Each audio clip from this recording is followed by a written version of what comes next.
A major move new this morning from the FDA to slash salt in what you buy at the grocery store or eat at restaurants. It's the excess sodium in people's diet in this country from toddlers on up is causing disease and poor health. We believe that sodium can be reduced in a way that people will hardly notice. Americans should consume about 2,300 milligrams of sodium each day. That's about a teaspoon of salt. Right now, most of us eat way more than that, 3,400 milligrams on average. But the FDA's new guidelines for processed, packaged, and prepared foods hopes to lower that number to 3,000 milligrams a day over the next 2.5 years. That would cut out the equivalent of 60 teaspoons of salt per person every year.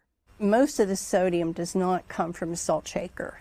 It comes from the food, the processed food people are eating, the restaurant meals they're consuming. And there's no way you can take it out of that tomato sauce or that salad dressing. It's already in there. Do you think people will notice a difference in how their food tastes? If we do it gradually, I think it'll be acceptable.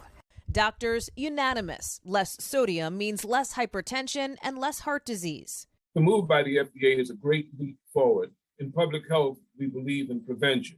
The new recommendations, aimed at more than 160 categories for food manufacturers, restaurants, and food service operators, from dairy to bread to baby food. The National Restaurant Association telling NBC, while we are hopeful the guidance incorporates our suggestions, the restaurant industry continues to provide options to address customers' desires and health needs. Other food industry groups have questioned the expense. For certain foods, it may be very challenging.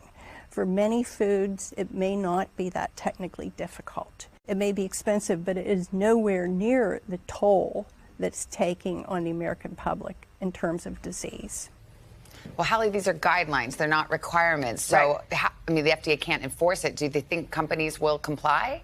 Right. It's totally voluntary, Savannah. You're right. And listen, the FDA is optimistic, but we'll see, right? Some big international companies are already lowering sodium to comply with recommendations in other countries. And ultimately, the FDA believes people, like consumers, want healthier food. That's what it's driven by. The idea being do this very slowly, gradually, over many years, so that all of our taste buds adjust, and you may not even really notice that the food you're eating is less salty. Again, this is something that has been years in the works. Savannah. All right, Hallie, thank you.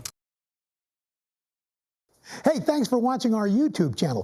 Find your favorite recipes, celebrity interviews, uplifting stories, shop our favorite deals, and so much more with the Today app. Download it now.